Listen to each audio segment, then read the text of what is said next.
Bonjour à tous et à tous. Merci d'être invité pour accompagner Cyril à cette table ronde.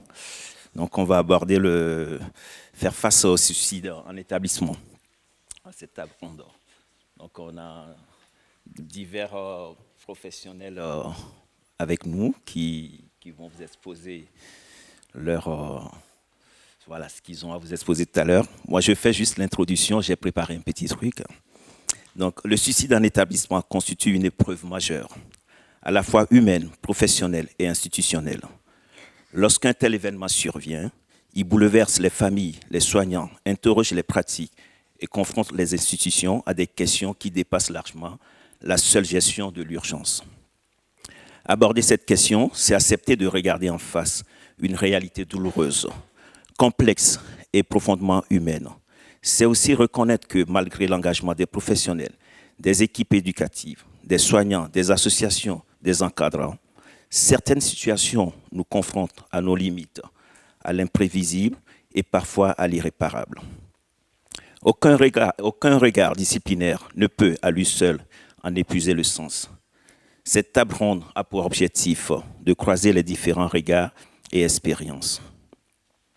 Croiser ces regards, ce n'est pas juste à poser des savoirs, mais accepter la confrontation et la complémentarité des points de vue, parfois inconfortables, toujours nécessaires. Cette table ronde se veut un temps de dialogue, de partage, pour mieux comprendre, mieux prévenir et mieux accompagner.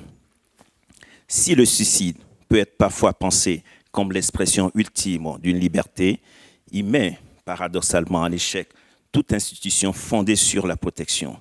C'est dans cet écart irréductible que peut émerger une culture du risque partagé, acceptant l'incertitude et sans renoncer à la responsabilité. Merci. Je vais repasser la parole à Cyril. Merci Gaëtan. Alors, il n'a pas eu l'opportunité de le faire, je crois, mais donc il est le président de l'instance éthique de l'établissement psychiatrique Saint-Jean-de-Dieu. Et je le remercie vraiment de nous accompagner sur cette table ronde. Alors, ce que je vous propose, c'est qu'on croise les regards, comme ça a été pensé dans le programme, donc regard philosophique, regard éthique, regard juridique, mais aussi celui des usagers du système de santé mentale. Et très vite, sans perdre de temps, je passe la parole à Corentin, qui va se présenter. Donc, il est pair à pair, il va vous expliquer ce que c'est. Et alors, Corentin a un gros challenge aujourd'hui, c'est de ne pas dépasser 10 minutes, parce que chacun des intervenants doit pouvoir passer un ou deux messages en 10 minutes, de telle sorte qu'on privilégie le temps de questions-réponses et le dialogue avec vous, le dialogue éthique avec la salle et avec le public. Donc, merci Corentin encore de nous avoir rejoints. Je sais que ça n'a pas été simple et d'avoir accepté de relever ce défi. Donc, je t'en prie, on va commencer par toi. Ça me semble bien de partir du terrain. C'est aussi notre ambition avec le CAPS Bretagne de toujours essayer de rester connecté au terrain et aux problématiques locales et celles de la vraie vie ou de la vie écologique, quoi, de côté écologie relationnelle. À toi, je t'en prie, Corentin. Eh bien, bien le bonjour à tous. Tout d'abord, merci pour cette invitation, puisque je me sens un petit peu seul dans la salle, étant un usager, un patient, une personne concernée par la question suicidaire. Donc, je prends beaucoup de plaisir à pouvoir m'exprimer aujourd'hui. Je voulais parler principalement de l'accès aux soins et du regard que peut avoir le corps médical et les proches autour d'une personne concernée par des questions suicidaires. Je trouve que l'intervention de Fabrice juste avant a bien mis en lumière que c'est pas forcément plus un problème du patient que de tout ce qui peut l'entourer. Et le message que je voulais porter aujourd'hui tout particulièrement, c'est sur la stigmatisation autour de ça, notamment le fait que la majorité du temps, on ne comprend pas.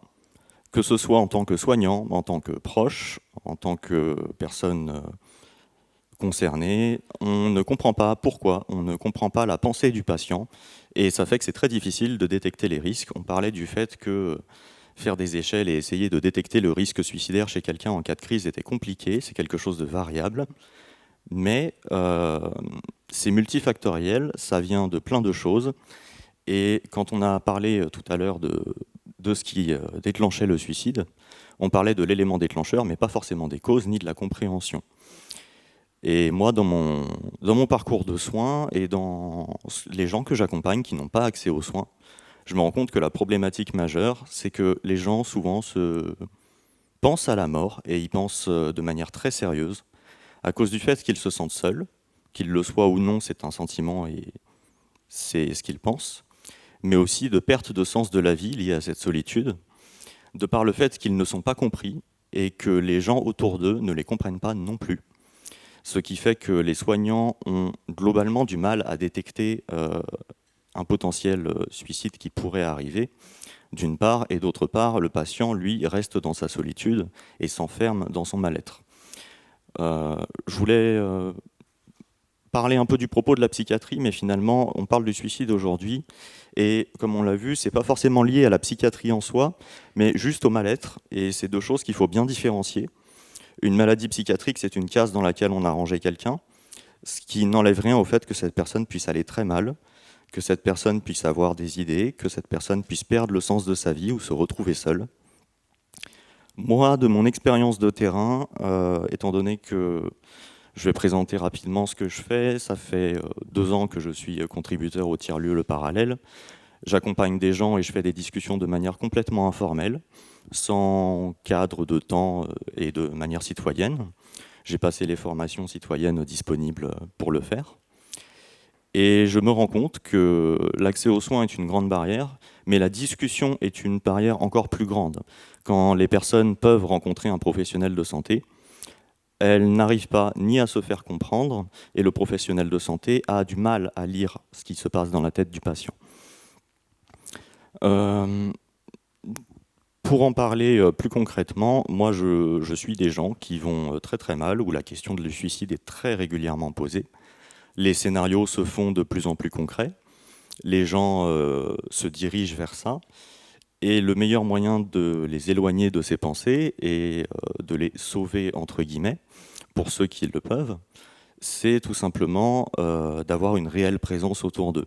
Et donc j'insisterai tout particulièrement, vous qui êtes professionnels de santé ou dans le médico-social pour la très grande majorité, au niveau du dialogue avec les patients, ne pas hésiter à parler et à avoir des questions intéressées, s'intéresser vraiment à ce qui se passe.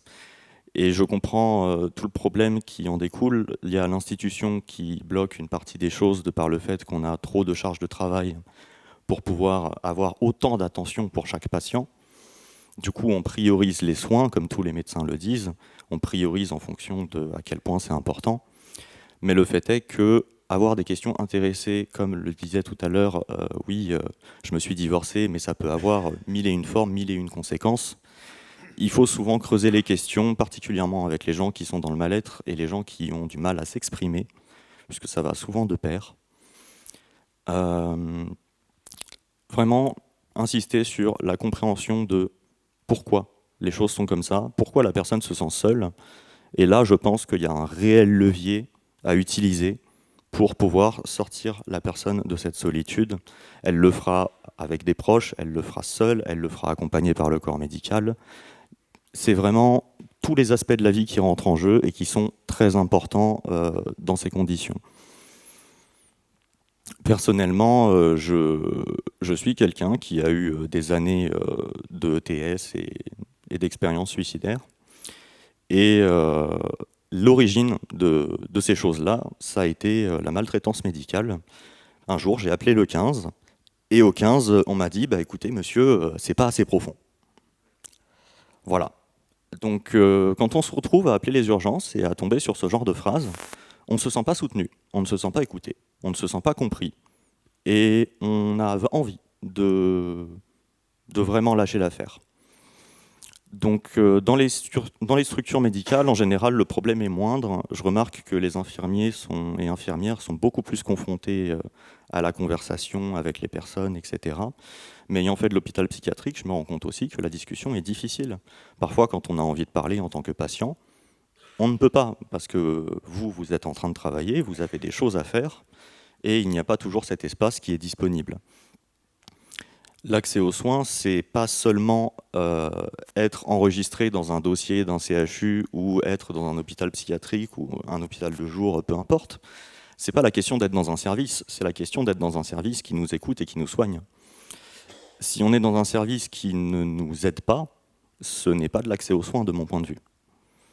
Et c'est vraiment le message fort que je voulais porter aujourd'hui, c'est qu'il y a un grand problème de compréhension entre soignants et patients sur qu'est-ce que le patient pense et qu'est-ce que le soignant va nous répondre, sachant que c'est des sujets qui sont très sensibles et la réponse peut avoir un impact monstrueux. Un jour au CMP, on m'a dit « Mais monsieur, vous n'êtes pas malade ». Bah oui, mais je ne reste pas moins quelqu'un de suicidaire. Et j'ai explosé, et la semaine suivante, j'ai fait une TS. C'est assez compliqué. Je comprends que ce soit compliqué en termes de discours. Mais de mon point de vue, il y a deux choses à appuyer. Déjà, au niveau de l'accès aux soins, le fait de prioriser, c'est très important, mais ce n'est pas toujours suffisant. D'autre part, et encore une fois, ça va revenir à l'intervention précédente, dans le monde somatique, on va dire, les gens ne se posent pas la question. La majorité des gens qui travaillent dans ce milieu ne se posent même pas la question. C'est-à-dire on soigne le corps et si l'esprit va mal, c'est un autre corps médical qui s'en occupe, mais pas nous. Sauf que le problème, c'est que souvent, c'est des choses qui sont liées, qui vont avoir un impact et qui au long de la vie va mener à des potentiels soit maladies psychiatriques, soit un mal-être tellement profond qu'il devient difficile d'en sortir.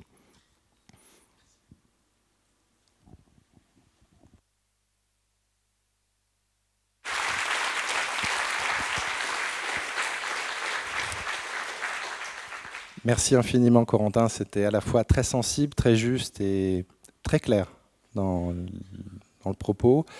J'étais très sensible à ce que tu as dit de la solitude. Par rapport à cela, je vous rappelle que notre devise, c'est liberté, égalité, fraternité, que dans la fraternité, il y a l'idée quand même que le politique, la société, se doit d'être au plus proche des personnes seules, ce qu'on appelle les obligations obligarées en termes de liens. Et c'est une transition que je fais d'un juriste de droit public à un juriste de droit privé, en demandant à Mathias Couturier, qui est maître de conférence en droit privé donc à l'université de Caen, qui a beaucoup travaillé sur les questions psychiatriques, sur la psychologie, sur la santé mentale, d'enrichir ce débat avec un regard effectivement tourné vers le suicide, mais au prisme du droit, ce qui est quand même aussi souvent une question dans la problématique qui nous réunit aujourd'hui. Fabrice Gelin a beaucoup insisté sur l'inutilité du contrat no suicide. Or, le contrat, comme vous savez, c'est un des éléments de base de l'outillage juridique et souvent ça permet d'évoquer l'échec, de cadrer l'échec et le reproche de l'échec. Donc c'était peut-être une idée qui avait sa justification, mais c'était finalement une fausse bonne idée, hein, le contrat no suicide. Mais qu'est-ce que, au-delà de la question du contrat, qui est d'ailleurs un petit peu périmée aujourd'hui dans le monde juridique, qu'est-ce que peut nous dire voilà, le juriste qui a beaucoup réfléchi sur ces questions? Mathias, vraiment grand merci de nous avoir rejoints ce matin et de venir nous aider à réfléchir. Oui, bonjour à tous, bonjour à toutes. Merci de m'avoir proposé de venir. J'ai toujours énormément de plaisir à venir.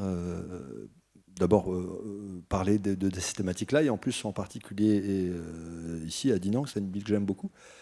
Alors, moi je vais essayer de placer mon propos sous l'égide d'une phrase qui ne parle pas de suicide, mais qui parle de mourir quand même, et c'est un petit peu le thème d'aujourd'hui. C'est un petit aphorisme de La Bruyère, je crois, je cite de mémoire, mais enfin qui disait quelque chose comme l'homme ne sait faire que trois choses, naître, vivre et mourir.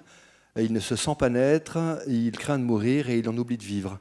C'est un peu ça en fait que je voulais vous dire à propos du suicide, parce qu'il y a parfois un petit peu, je dirais, cette idée, je ne sais pas si je l'invente, mais que dans les établissements on pourrait vivre sous la crainte en quelque sorte de la mort, alors de la mort du patient et de la mort d'autrui, hein, avec cette figure un petit peu menaçante du juge qui interviendrait pour vous dire vous n'avez pas su, pas pu prévenir, vous êtes coupable, responsable.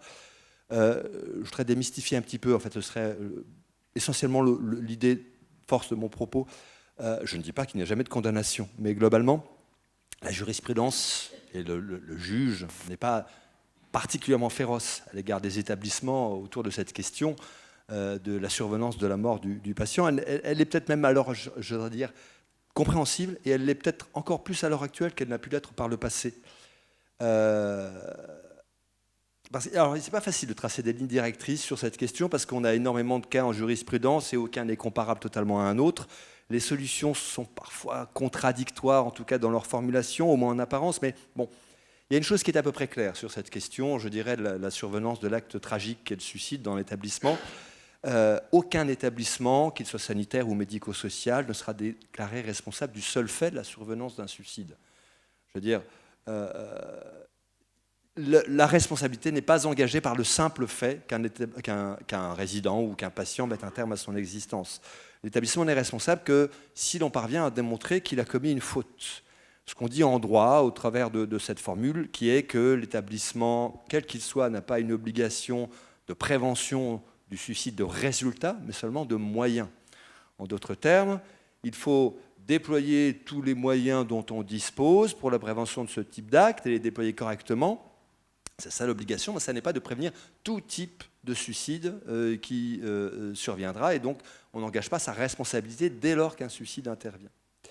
Je veux dire que, en l'absence par exemple de signes manifestes de risque suicidaire, ou lorsque tout a été mis en œuvre de manière appropriée pour prévenir le risque, eh bien, on ne pourra pas reprocher à un établissement le suicide d'un patient ou d'un résident. Alors, je prendrai deux cas en fait pour faire une petite comparaison, un cas de non-condamnation et un cas de condamnation qui permet de comprendre dans quel cas, je dirais, entre guillemets, on est dans le bon, et dans quel cas, je dirais, on est un petit peu sorti de ce qui était attendu.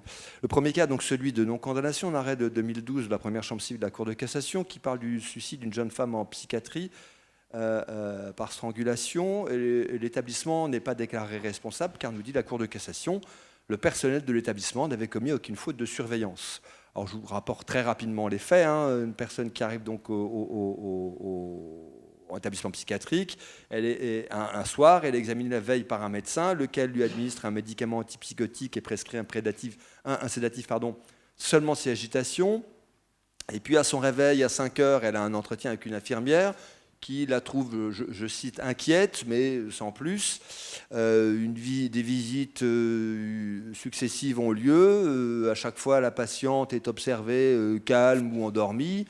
Rien de particulier n'est à relever. Et puis, le pire, je voudrais dire, arrive.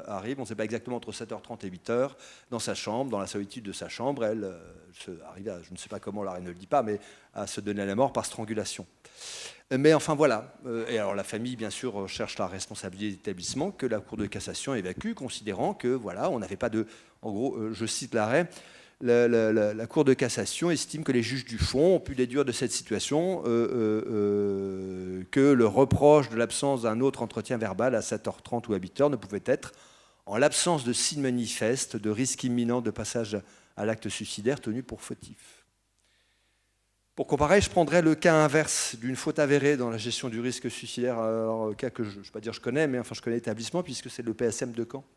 Une adolescente de 16 ans qui souffre d'anorexie mentale, qui a fait 3 tentatives de suicide préalablement, qui est placée en soins psychiatriques par décision de ses parents.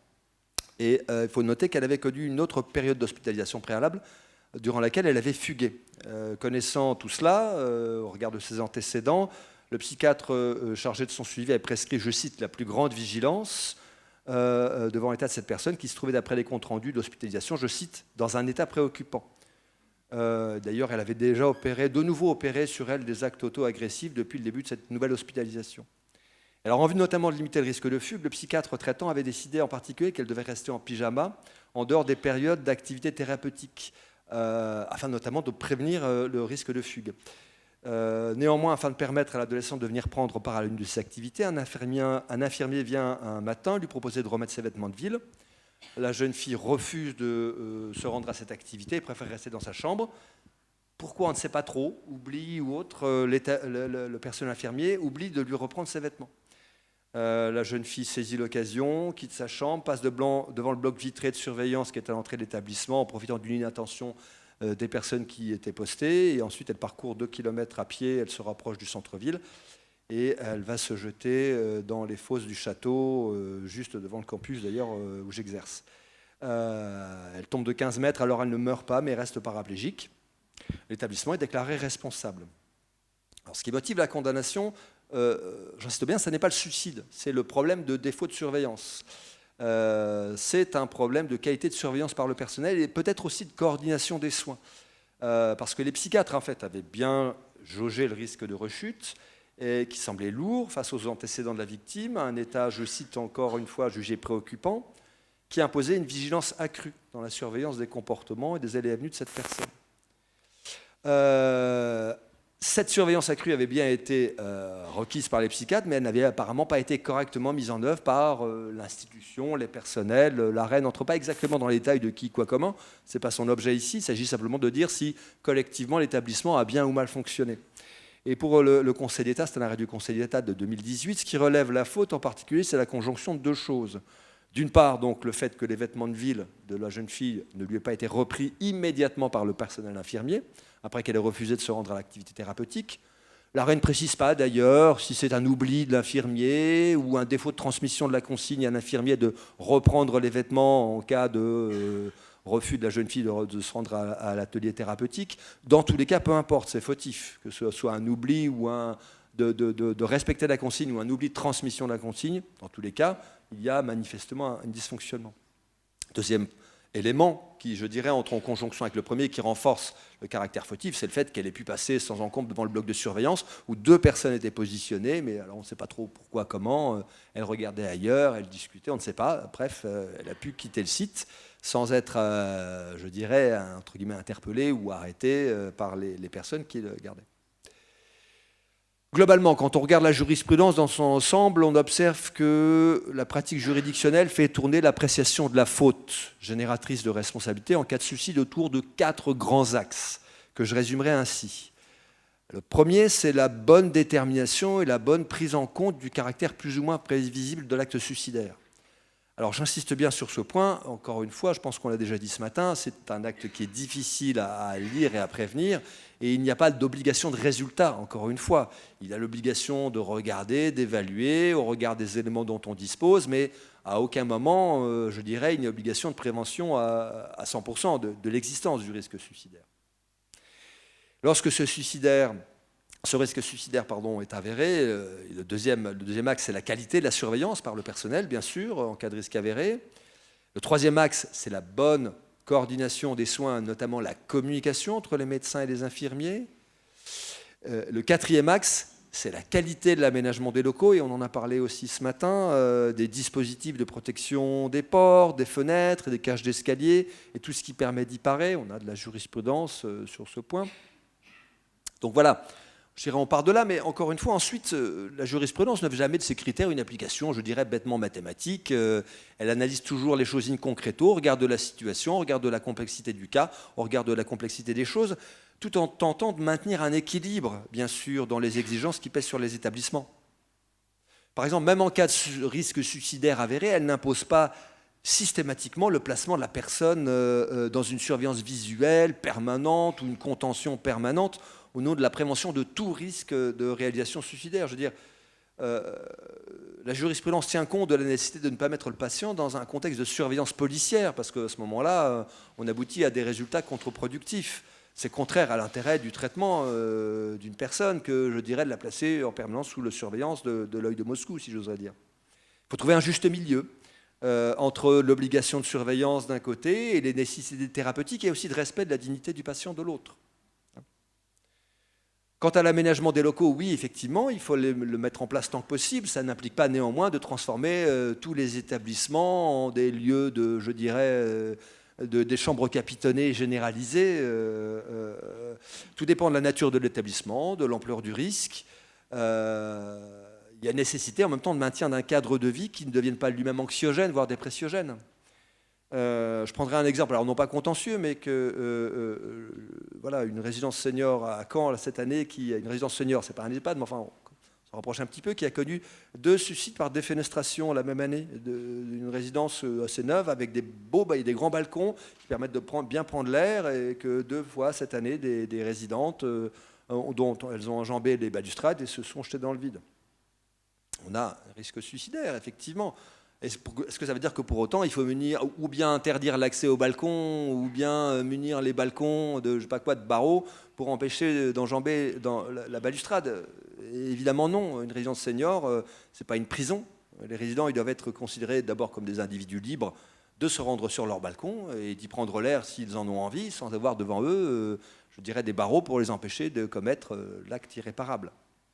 Et je pense que globalement, mutatis mutandis, c'est transposable aussi à un EHPAD, je veux dire, à sa manière en tout cas. Donc je pense qu'il s'agissait, si vous voulez, pour résumer un petit peu mon propos, de démystifier la jurisprudence est compréhensive de la difficulté des établissements à prévenir parfaitement un comportement qui, par nature, je dirais, défie les limites de la rationalité commune, en quelque sorte, hein, et qui, à cet égard, est souvent plus imprévisible que le sens commun ne le croit. Alors bien sûr, il faut être vigilant et traiter sérieusement le risque suicidaire avéré, mais voilà, je veux dire, il ne faut pas non plus commencer à faire fonctionner l'établissement en étant complètement crispé sur ce risque, voire paralysé par celui-ci. Voilà, merci pour votre attention.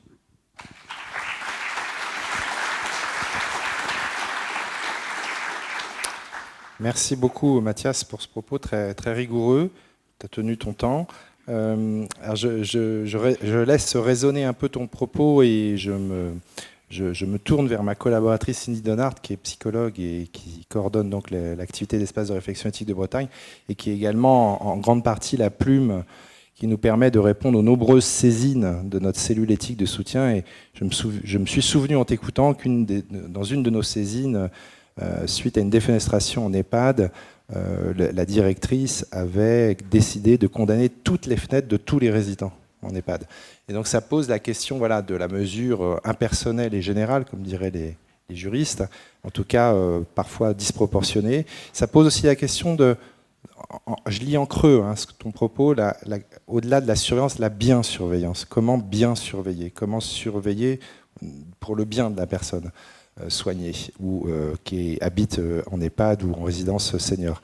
Ça invite aussi à réfléchir, à travailler d'autres modes de prévention qui sont plus relationnels, et c'est tout le travail de la présence. Et tu me vois venir, Alain, toi qui as beaucoup travaillé sur la relation je tue, toi qui as beaucoup étudié l'œuvre de Martin Buber, et j'ai envie de t'interroger sur cet aspect-là, sachant que Alain de Broca, donc neuropédiatre, a été directeur de l'espace de réflexion éthique des Hauts-de-France plusieurs années, plusieurs mandats, et à l'agence de biomédecine. Enfin, j'oublie certainement des choses, mais ce qui nous a beaucoup réunis, outre l'éthique, c'est la revue Éthique et Santé. Et son dernier papier que je vous invite à lire, justement, c'est sur Martin Buber. Donc, tu as vraiment libre choix de l'angle d'attaque de ton propos. Je sais que de toute façon, ça sera passionnant, bon philosophe que tu es. Merci, Alain, d'être là. Merci, Cyril. Merci à vous tous. Merci de votre présence. Alors, simplement pour moi, qui est plutôt professionnel de santé des hôpitaux psychiatriques ou du santé? Levez la main. Alors, une grande majorité. Et en EHPAD? Ah, quand même, formidable. Et qui est membre d'associations, d'accompagnement d'associations, un peu moins nombreux. Voilà. Et si je peux me permettre, qui a autour de soi vécu, parce que je suis vieux, vécu un ou des suicides autour de soi. Donc voilà, bon, excusez-moi, ça me fait un peu la chair de poule. Et puis merci Corentin pour tout ce que tu as dit. Et je ne sais pas trop si je peux apporter grand-chose après les deux présentations de matin et puis ce matin. Mais voilà, je suis Alain de Broca, je suis neuropédiatre. J'ai beaucoup travaillé sur le deuil. J'ai accompagné des parents d'enfants de mort subite du nourrisson en soins palliatifs pédiatriques pendant 40 ans. Donc autour du suicide un peu moins, mais je vais travailler un tout petit peu sur l'aspect philosophique, puisque voilà, et puis sur le deuil, parce qu'on fait de la prévention et de la postvention. On va du coup ouvrir peut-être sur l'après-midi. Je reprends tes propos, si je peux me permettre, sur le fronton, c'est liberté, égalité, fraternité. Alors ces trois mots qui sont très compliqués en tant que soignant, comment on va pouvoir les travailler, les vivre. Alors je vais commencer par le début, mais je ne sais pas s'il y a un ordre. Liberté, vraiment je suis très surpris de voir qu'on met en avant le mot liberté quand quelqu'un va se suicider. il est libre de se suicider, peut-on entendre, et avec la prochaine loi sur la peut-être aide à mourir, on met en avant que sa liberté, c'est de pouvoir se suicider. En tant que soignant, en tant qu'accompagnateur de tellement de souffrances familiales, on ne peut pas être libre quand on est face à une souffrance intolérable de choisir le néant. Parce qu'on n'a de liberté que si on peut revenir sur ce qu'on a vécu. Il n'y a pas de liberté si ça amène à une non-recevoir. C'est-à-dire, se suicider, c'est rentrer dans le néant et c'est de ne pas y revenir. Qu'on soit croyant ou pas, on ne peut pas en revenir. Donc arrêtons peut-être de dire qu'il y a une liberté à se suicider, que ce soit aujourd'hui, il est libre, peut-être on peut parler de détermination. Mais le mot liberté, c'est beaucoup plus compliqué que simplement « Ah ben t'es libre, hein, c'est ton choix ». Eh bien non. Notre responsabilité sociétale, c'est pas dire qu'il est libre parce qu'il subit une souffrance intolérable qu'on ne sait pas entendre, probablement, mais qui est là, qui est sourde. Donc comment se mettre en veille, comme un parent face à son enfant qui souffre? Ok, donc voilà, cette liberté. Peut-être il faut retravailler sur ce concept-là qui est très compliqué. Les rêves, sûrement le travailler très fort dans les mois à venir, parce que peut-être il y aura la loi sur la fin de vie, l'aide à mourir, le suicide assisté, où on va nous mettre en valeur que c'est sa liberté. Deuxième propos, l'égalité. L'égalité, comme philosophe, il faut être socratique ou aristotélicien, c'est l'équité. Et donc, à chaque personne, à chaque soigné, à chaque usager ER, on doit s'attendre, on doit s'adapter. L'équité, c'est de donner à celui qui est face à moi ce qui lui correspond le moins mal. Le moins mal, je dis bien, parce que qui suis-je pour savoir ce qui est bien pour toi? La bienveillance, c'est pas de pouvoir dire je vais te donner du bien, mais je vais essayer de veiller au moins mal pour que tu puisses me parler, pour que je puisse t'entendre. Je pourrai jamais te comprendre. Vous qui avez probablement eu des enfants, peut-être pour certains comme moi qui ont eu des petits-enfants, on comprend jamais celui qu'on aime ou celle qu'on aime. Mais peut-être on peut marcher en avant. Et fraternité, c'est un beau mot que certains maintenant veulent changer par solidarité. Parce que ça ne fait pas chic de parler de fraternité. Il faut parler solidarité. Mais la fraternité, c'est des liens, je dirais, humanistes, de l'humanité. Bien sûr, c'est fraternité dans la famille et directe, mais bon, il y a plein d'ethnies où la fraternité, c'est les cousins, les cousines. C'est parce que je suis ensemble dans une communauté que l'autre m'importe, et la mort de l'autre m'importe encore plus que d'autres choses.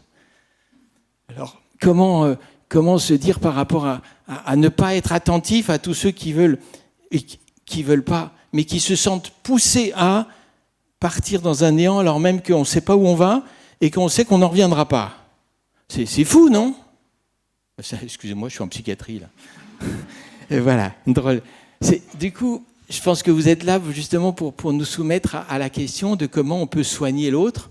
Alors, j'ai écrit quelques livres, mais le soin pour moi, c'est 4 piliers. C'est la rencontre. Et la rencontre, c'est dans le aujourd'hui, ce matin, comment tu te sens? Qu'est-ce que tu peux? Et puis, c'est très beau aussi, et il faut peut-être dire, il y a les 15 jours, parce que le aujourd'hui ne suffit pas. Peut-être aujourd'hui, tu vas bien, et puis soudain, mais voilà, cette rencontre, qu'est-ce que je peux apprendre de toi de nouveau? Ne jamais se dire c'est comme d'hab. Le pire du pire, c'est les comme d'hab, il me semble. Que ce soit en psychiatrie, dans n'importe quelle relation, même professionnelle, d'autres niveaux. Et puis, le deuxième, c'est mettre en place toutes nos techniques. Le soignant, l'aide-soignante peut être, ou la secrétaire d'un service peut être, au contraire, la meilleure personne qui puisse être en lien avec celui qui souffre ou celle qui souffre, parce que c'est pas soignant, donc à toi ou à vous, je peux dire des choses en subliminal, et donc je revois tout ce que vous êtes et ce que vous faites très bien au CAP, c'est être en équipe, en partenaire. Chacun va apporter sa pierre. Et donc voilà, donc chacun avec son technique. Le psychothérapeute, il a des techniques, mais qui sont peut-être trop brutales pour que je puisse lui parler. Le troisième point, c'est le langage, c'est-à-dire mettre des mots, mais c'est souvent, et merci de l'avoir dit, le silence est parfois la meilleure des façons d'écouter l'autre. Je pense que c'est pas, je suis navré, mais voilà. Et alors, je peux vous dire qu'avec le polyhandicap, on n'a pas besoin de parler, on ne peut pas parler. Au mieux, on chante. Au mieux, on touche. Au mieux, on est dans une pleine présence, mais alors vraiment, pas pleine conscience, hein, qui est égologique. La pleine présence. Je suis à toi là, même si c'est que pour 5 minutes, c'est pas 10 minutes, parce que derrière, il y a un autre patient à voir, il y a une autre prise en charge. Mais là, pendant 5 minutes, je suis là. Donc, vous dites pas qu'il y a que des horaires. Non, soyez là où vous pouvez à l'instant T. Je suis à toi et à vous. À toi, c'est un tutoiement peut-être, mais respectueux. À vous. Et puis le quatrième, c'est la contemplation. Alors c'est un sujet un peu husserlien, c'est se prendre du recul. Je contemple la beauté de la vie que vous êtes. Donc renvoyer à l'autre que malgré le fait qu'il soit revenu pour 3e TS, c'est pas une 3e TS. C'est un individu qui a une histoire, dans l'histoire familiale, dans l'histoire sociétale. Et là, posons-lui la question, ou à elle, quelles sont tes ressources familiales? Quelles sont tes joies familiales? Quels sont tes bonheurs? Et là, peut-être, malgré le fait qu'il n'a qu'une envie, c'est de se suicider, ah oui, il y a peut-être quelqu'un avec qui j'aimerais redire quelque chose, même si c'était avant de se suicider. Parce que celui-là, il ne faut pas l'oublier, il faut que je lui dise au revoir. C'est fou ce que je dis, hein. Là encore, c'est fou. Et donc, les soins, c'est tout ça. Donc, si on ne fait pas ça, ma chaise, elle tombe.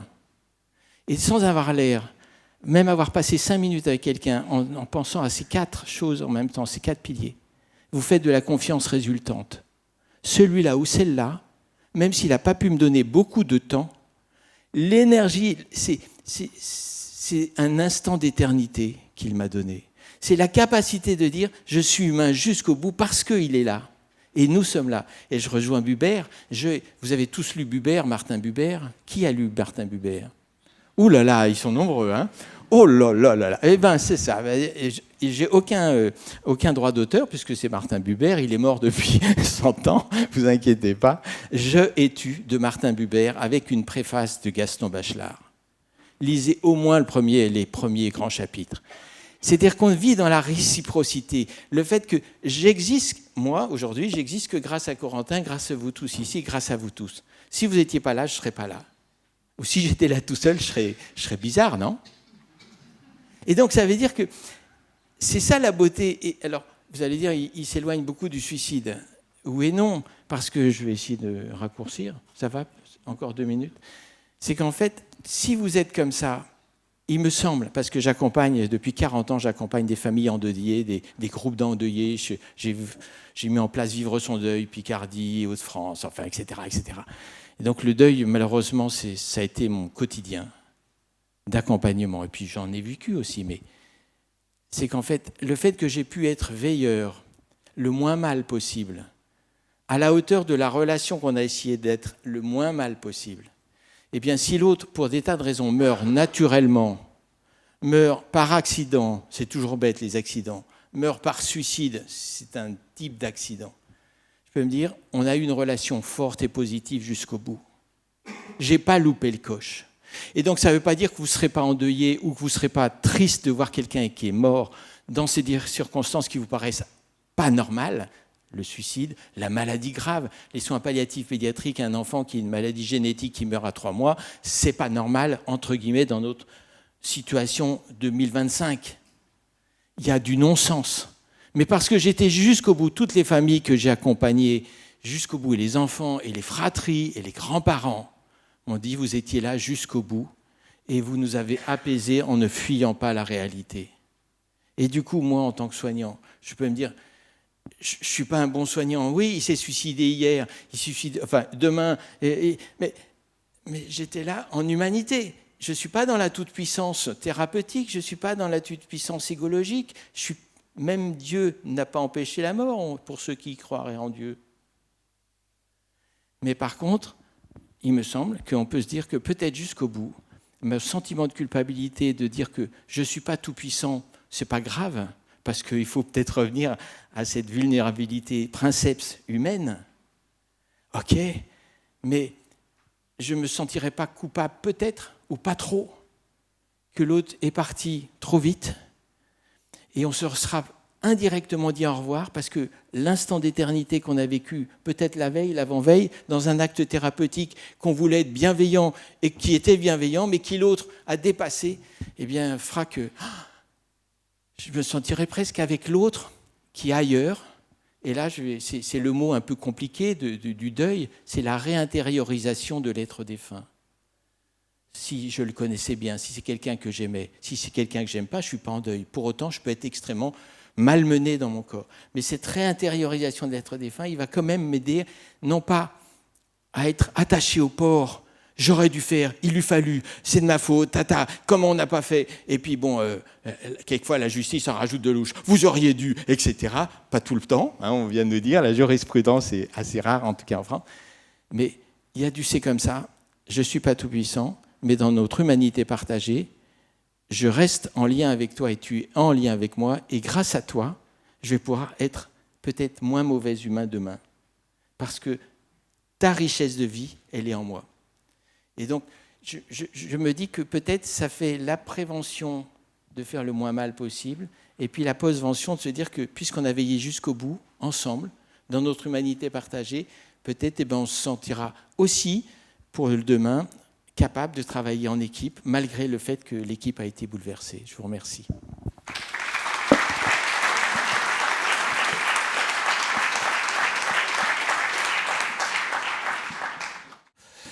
Je vais faire la transition avec Christophe Boucher, juste en donnant un exemple. Parce que je suis soignant du terrain, je suis infirmier dans un service fermé. Je me rappelle toujours d'une patiente qu'on avait reçue un jour après une tentative de suicide. En fait, elle était déterminée, hein, elle avait pris beaucoup de médicaments pour mourir. Et heureusement pour elle, son fils, elle n'a qu'un fils, et son fils l'a appelé parce qu'ils ont un créneau dans la journée où il s'appelle. Et son fils l'a appelé pile poil dans le créneau. Et elle n'arrivait pas, elle ne répondait pas. Son fils a insisté, et à un moment donné, elle a pu décrocher le téléphone, mais elle ne parlait pas. Donc son fils a compris qu'il se passait quelque chose, alors qu'il n'y avait même pas de risque avant. C'était spontané et impulsif. Et du coup, son fils a déclenché le SAMU avec ses parents qui sont venus la chercher, ils l'ont amenée à l'hôpital. Et après les urgences, elle se retrouve chez nous. Et quand elle est arrivée, on l'a laissée émerger. Et quand elle a émergé, on a essayé de comprendre ce qui s'est passé. Elle nous a expliqué les raisons qui l'ont amenée à faire ce suicide ou cette tentative. Et dans la discussion, elle était déterminée. Elle nous a dit, vous ne pourrez rien faire pour moi. Je suis déterminée. Vous pouvez me garder pendant 2 mois, 3 mois. Quand je sortirai, je repasserai à l'acte. Et cette fois-ci, je sais comment je vais y arriver.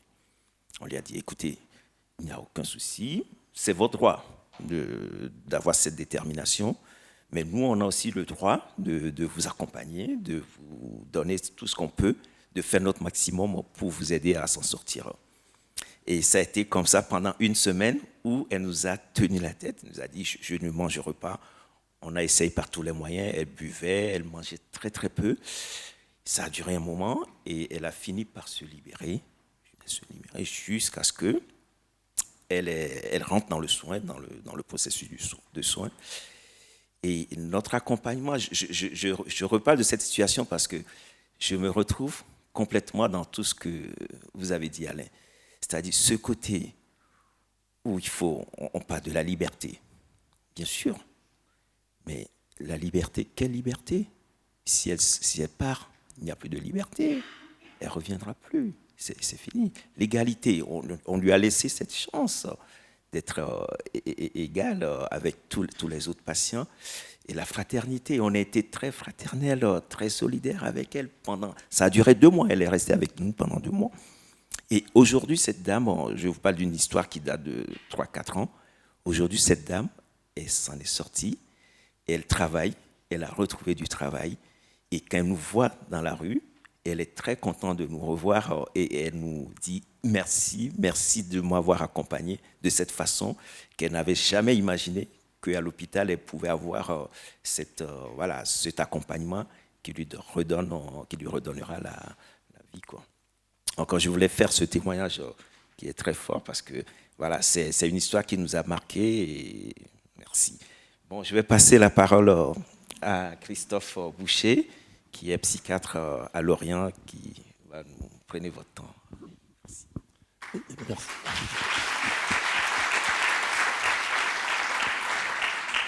Il a dit prenez votre temps. Hein. J'ai entendu. Bon, je vous remercie pour l'invitation. Donc, moi, j'ai traversé la Bretagne en diagonale. En moins de 4 heures, je suis hyper fier. C'est plus ce que c'était. Donc, c'est un plaisir de venir ici, de vous rencontrer.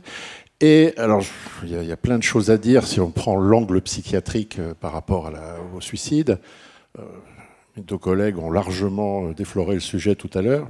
Donc en fait, moi je voudrais répondre un petit peu ou compléter un petit peu des choses que j'ai entendues de la part de Corentin tout à l'heure. On en avait déjà parlé un petit peu avant ce matin au café.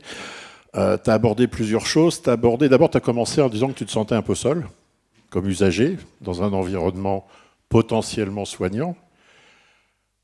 30% de mon activité professionnelle, dans mes vies antérieures, pas actuellement, 30% de ma vie professionnelle, c'était de soigner des soignants. On avait même, à Quimperlé, avec Cyril à l'époque, une après-midi de consultation où il n'y avait que des soignants. On avait fini par les regrouper.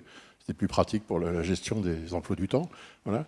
Mais voilà, ça veut dire que non, tu n'es pas seul. Parce que tous les gens, effectivement, quelle que soit leur profession, notamment les gens qui sont dans le don d'eux-mêmes, dans l'accompagnement de l'autre, dans cette dimension humaniste dont tu parlais ce matin, sont des gens qui se mettent à un moment donné en difficulté, qui finissent par se mettre en danger, qui s'épuisent et qui deviennent des usagers également.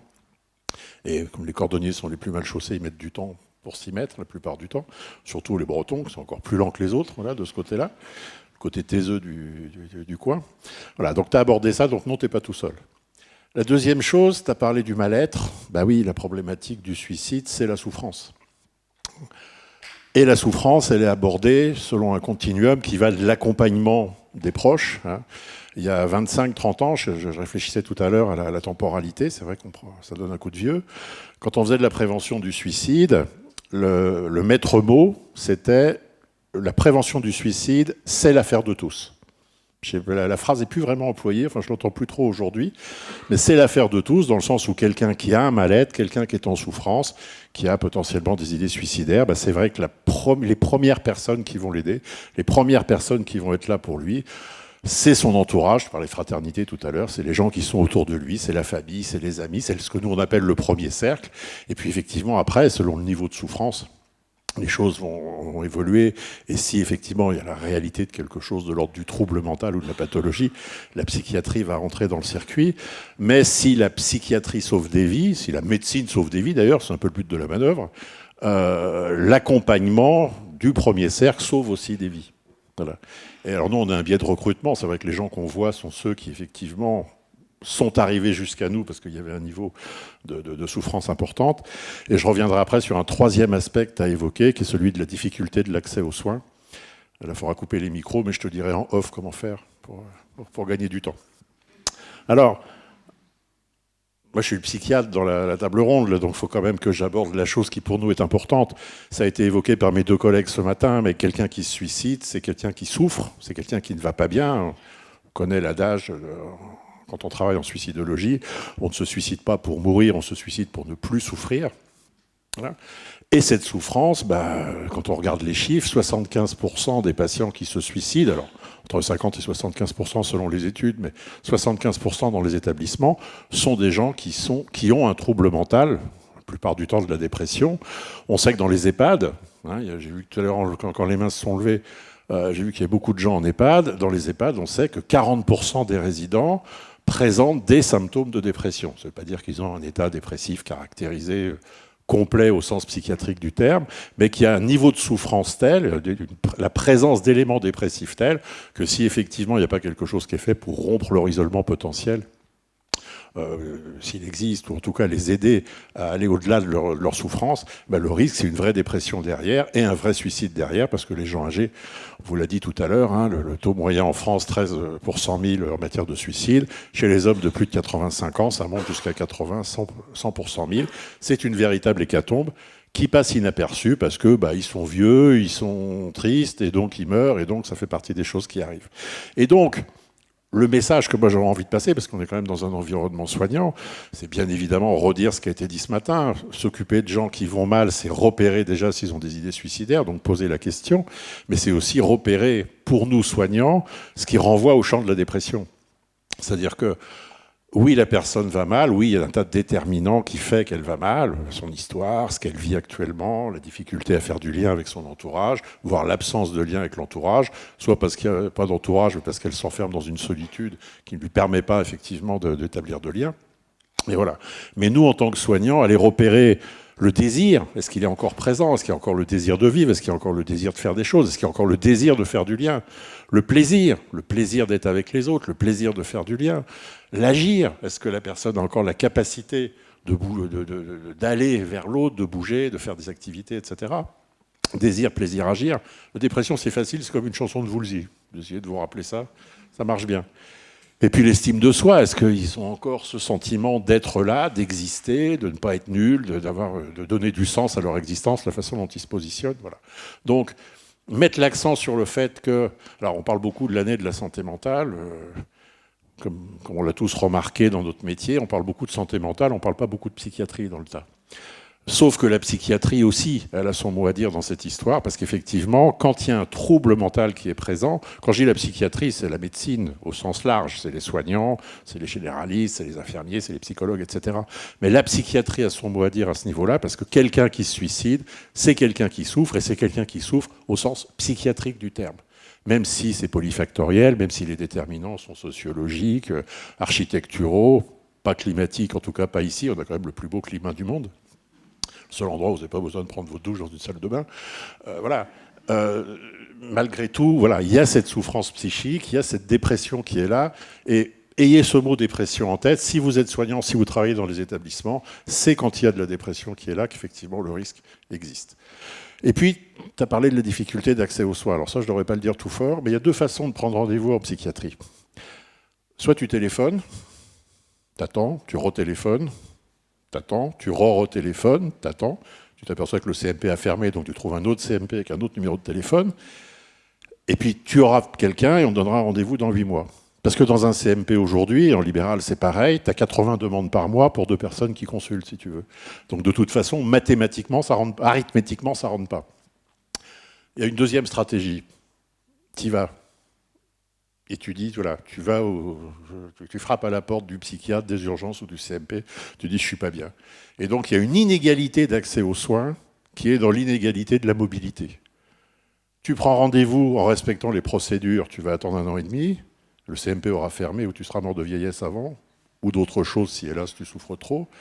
Tu y vas en direct, et voilà. Donc, un des rares trucs que j'avais trouvé intéressant dans les plans prévus là, au niveau de la psychiatrie, c'était le côté accès horaire libre et self-service dans les établissements de santé. Je pense qu'il va falloir qu'on en arrive là un jour, parce que pour nous, faire la hiérarchie entre quelqu'un qui va un petit peu mal, mal, très mal, moyennement mal, mal au sens psychiatrique du terme, mal au sens social du terme, c'est quasiment mission impossible. Voilà. Donc, mais ça, tu le répètes pas. Voilà. Mais je te le dis quand même. Et puis, juste un dernier mot pour faire un focus quand même si le niveau de preuve n'est pas forcément énorme, formez-vous. C'est la formation qui fonctionne. Moi, je suis formateur aussi, national, pas en Bretagne, en Île-de-France. C'est histoire de compliquer un peu, mais je suis psychiatre, donc je peux me permettre de faire des choses un peu bizarres. Et effectivement, même si on n'est pas certain que ça fonctionne complètement au niveau statistique et au niveau des études, plus on voit des gens, plus on les forme, plus on les informe, plus on les sensibilise, plus on a la probabilité qu'il y ait quelque chose qui se diffuse. Je ne suis pas un fanatique de l'effet colibri, mais comme on n'a pas un choix monstre autrement, voilà, faire passer la bonne parole, entre guillemets, quelque chose qui me paraît vital. Voilà.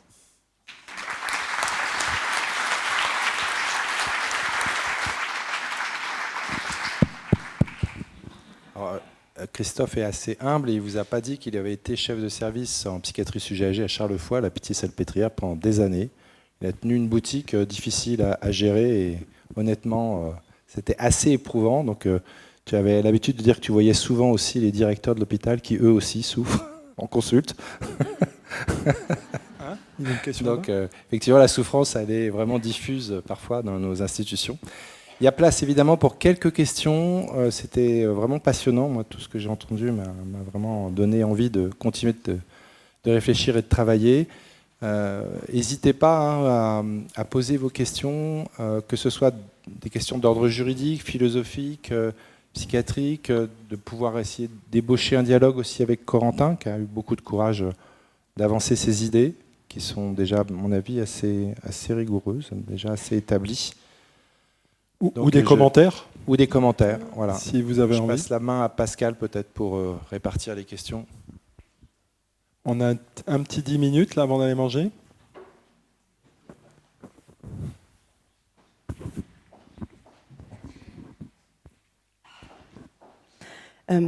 Bonjour, merci beaucoup pour vos interventions, messieurs. Je suis chargée de mission au 3114 sur la plateforme de Brest. Je ne suis pas soignante, mais je travaille au quotidien du coup avec les infirmiers répondants qui répondent au 3114. Et je voulais revenir sur l'intervention de Monsieur Couturier. Vous disiez qu'il y a cette expression qu'il n'y a pas d'obligation de résultat, mais des obligations de moyens. Et c'est quelque chose que les infirmiers répètent souvent sur la plateforme téléphonique, et je pense que c'est une phrase qu'ils se répètent parce qu'ils ont vraiment une réelle inquiétude de l'engagement qu'ils ont en répondant au téléphone et de l'engagement de leur responsabilité dans cette réponse. Et ce sont des professionnels de la prévention du suicide, ils sont vraiment là à temps plein pour répondre à ça, et néanmoins ils sont pas immunisés contre cette inquiétude, et donc je pense que c'est quelque chose qui doit être partagé d'autant plus par les professionnels qui ne sont pas au quotidien dans la prévention du suicide. Donc c'est vrai que c'est quelque chose qui est important à prendre en compte, et je pense en effet, vous parlez beaucoup de formation, d'échange, et cette journée en est un parfait exemple. Je pense que cette inquiétude peut être diminuée en connaissant le sujet et en étant de mieux en mieux outillés pour aborder la question du suicide. Donc merci beaucoup pour ces interventions.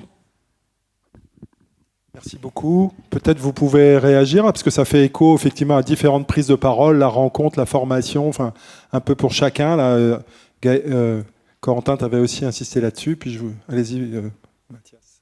Comme je n'ai rien à rajouter, vous l'avez dit, hein, je crois qu'il faut avoir conscience juste que les magistrats et magistrates sont des hommes et des femmes, et qui savent très bien que face à cette... avant d'être juriste, et que voilà, face à cette question du suicide, on est tous un petit peu démunis. Et finalement, ce qui n'est condamné, ça n'est jamais que, vraiment, je dirais, le manquement caractérisé de quelqu'un qui... ou s'est trouvé particulièrement négligent, ou particulièrement, je dirais, désintéressé par le destin d'autrui, à qui il avait d'ailleurs pour mission, je dirais, de prêter attention. Voilà. Moi, je voulais effectivement appuyer sur le côté formation qui a été relevé, parce que je trouve que beaucoup de professionnels, et souvent ceux qui ne sont pas ici, pensent leur formation suffisante ou ne cherchent pas forcément à aller beaucoup plus loin. Et je me suis rendu compte en faisant toutes les formations citoyennes possibles, pour moi en tout cas, qu'il y avait des professionnels de santé présents à ces formations, et ils ont appris des choses, malgré le fait que ce soit leur quotidien, leur métier. Le fait de pouvoir profiter d'une formation citoyenne, ça apporte les choses sous un autre prisme, et avec un regard différent, on peut modifier sa pratique et l'améliorer. Par exemple, je fais partie du projet Vigimental 35, donc les veilleurs en santé mentale, et il n'y a pas longtemps, il y a 3 semaines de ça, on a fait un peu comme un SAS militaire pour des soignants en burn-out. Et ça a été une super expérience de 3 jours. Les soignants se sont sentis rassurés dans leur pratique, et ça leur faisait beaucoup de bien d'être en contact avec des citoyens formés, sans pour autant que ça passe par du professionnel pur et dur. Merci. Est-ce que l'un d'entre vous veut rebondir là, sur la table ronde, en attendant qu'il y ait soit un autre commentaire, soit une autre question ?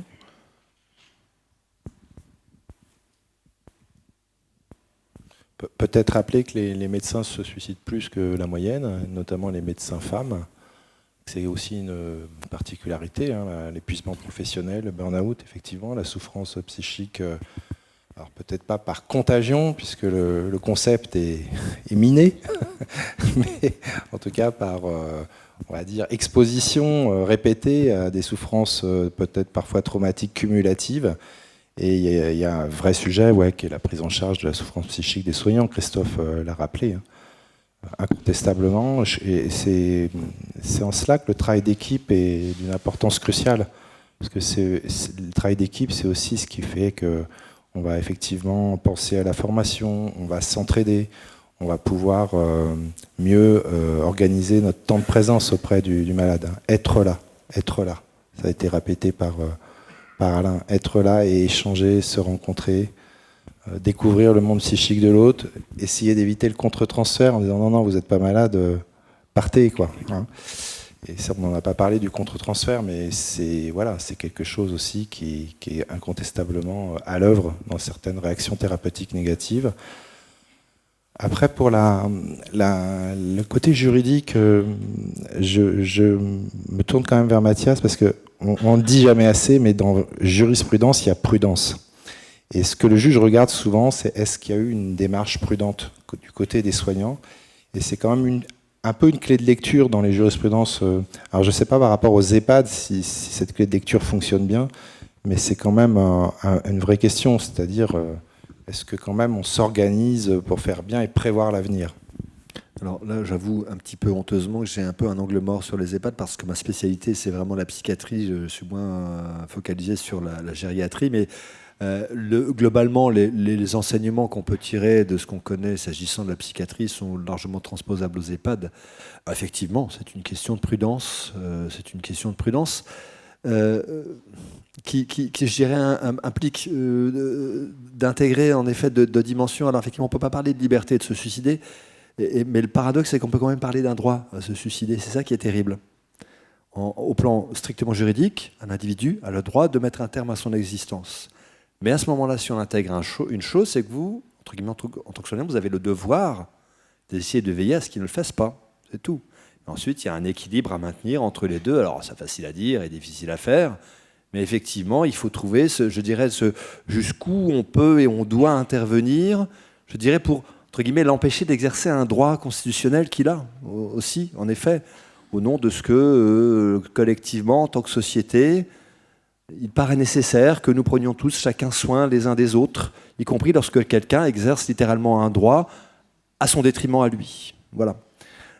Effectivement, ça nécessite d'être normalement attentif, veillant, plus que surveillant, j'ai envie de dire, veillant sur lui. Voilà. Mais j'insiste bien pour souligner que, d'abord, les cas sont très divers et à chaque fois très particuliers, donc c'est compliqué d'en avoir une lecture un petit peu généralisante et globalisante, mais voilà, il s'agit de maintenir cette protection, je dirais, de la vie de l'individu, tout en maintenant cette protection, je dirais, de ses prérogatives individuelles de sujets juridiques. Voilà.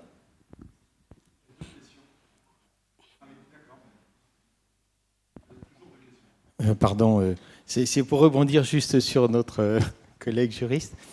On m'avait appris qu'un droit, ça s'imposait à l'autre, alors que je pense que le suicide, c'est une dépénalisation. C'est donc une liberté et pas un droit, au sens juridique du terme.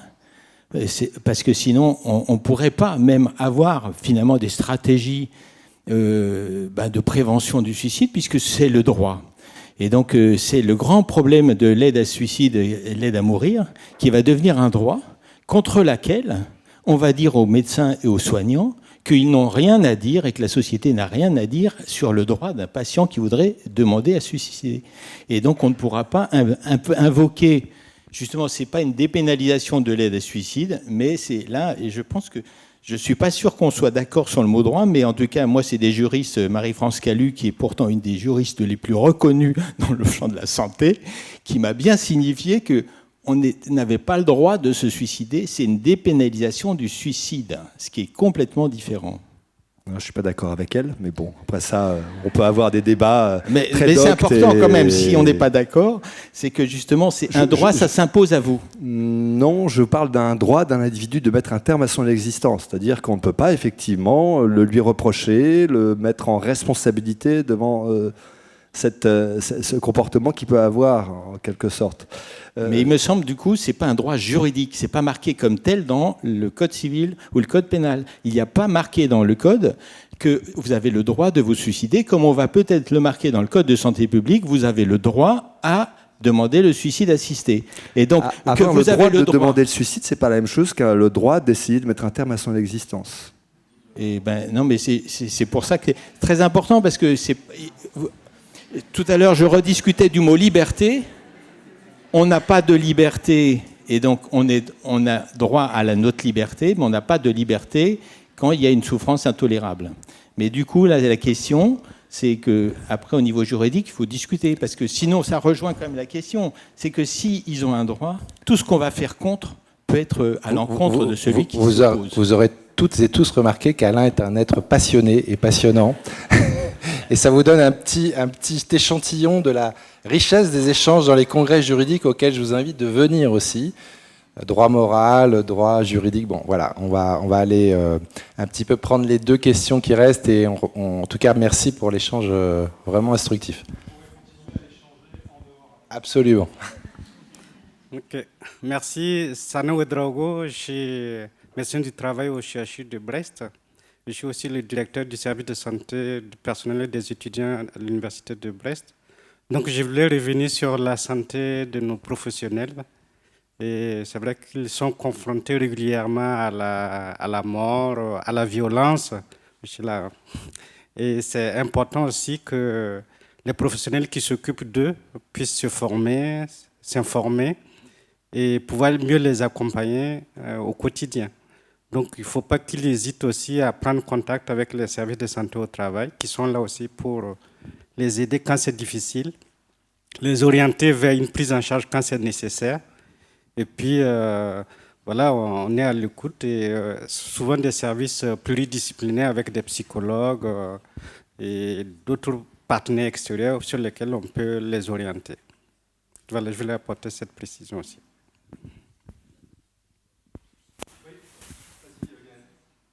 Et... Non, mais je vous remercie de ce que vous dites, parce qu'en fin de compte, j'ai bien compris qu'on n'allait pas rentrer dans le débat, mais en fin de compte, quand vous nous dites qu'en tant que soignant, on a le devoir de protéger ces gens-là, en fin de compte, on se retrouve avec quelqu'un qui a des droits, mais du coup, comment on explique la mise sous contrainte d'un patient qui veut se suicider, si c'est son droit? Merci de remettre une pièce dans la machine. Alors, si vous voulez, il faudrait qu'on entre dans une longue discussion sur la question du critère de l'impossibilité au consentement. J'ai malheureusement pas le temps et on n'a pas le temps d'entrer dans le détail. Si vous voulez, je vous donnerai des références. J'ai mené des recherches sur cette question avec une collègue canadienne sur la question de l'inaptitude au consentement. Mais enfin, en substance, moi, la conclusion que j'en fais, c'est que, d'abord, première chose, on est dans une situation où, par définition, la loi prévoit, typiquement dans le cadre du péril imminent, la possibilité pour de placer un individu en soins sans son consentement.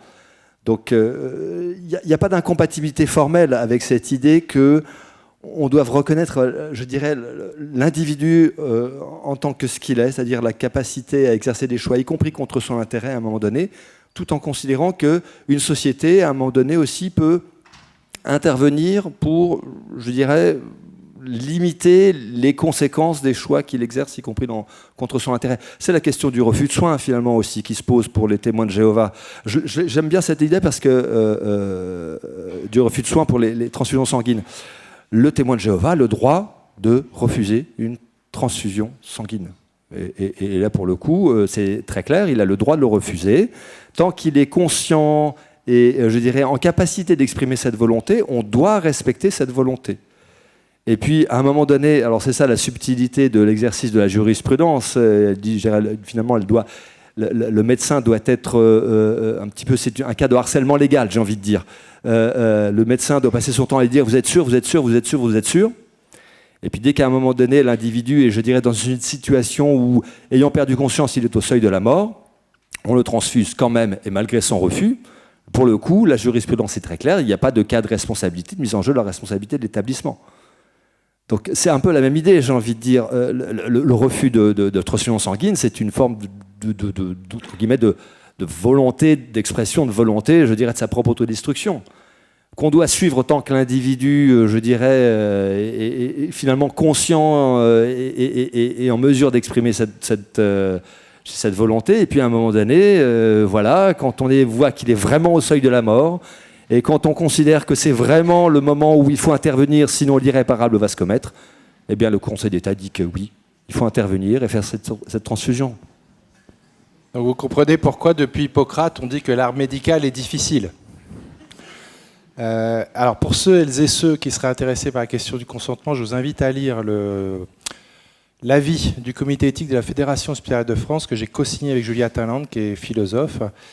Juste un dernier petit mot là, sur cette question-là. Moi, déjà, je pense que le soin implique le consentement et que parler de soin sans consentement, c'est une contradiction dans les termes.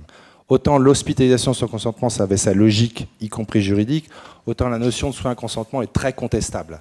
Donc on est sur des concepts assez instables, avec des lois, par ailleurs, qui ont beaucoup bougé, donc un droit de la psychiatrie qui est également très instable. Et bon, ça serait un autre débat, parce que voilà, comment on est passé d'une zone de sous-droit à une zone de sur-droit en psychiatrie, enfin, c'est toute une thématique qu'on pourrait aussi retravailler avec notre collègue Éric Péchillon, que Mathias connaît bien. En tout cas, voilà, je pense que la matinée était d'une grande densité, pas seulement conceptuelle, mais aussi relationnelle. Et encore merci, Corentin, de la fraîcheur de tes idées et de nous avoir un petit peu bousculé aussi, même si tu as eu pas un énorme temps, mais je pense que tu as réussi à nous bousculer un petit peu, à remettre en cause nos croyances. Et donc, je vous invite maintenant à pouvoir bénéficier, après ce temps fort, d'un temps convivial. On en a bien besoin dans ce monde de brutes. Allez, à bientôt, à cet après-midi.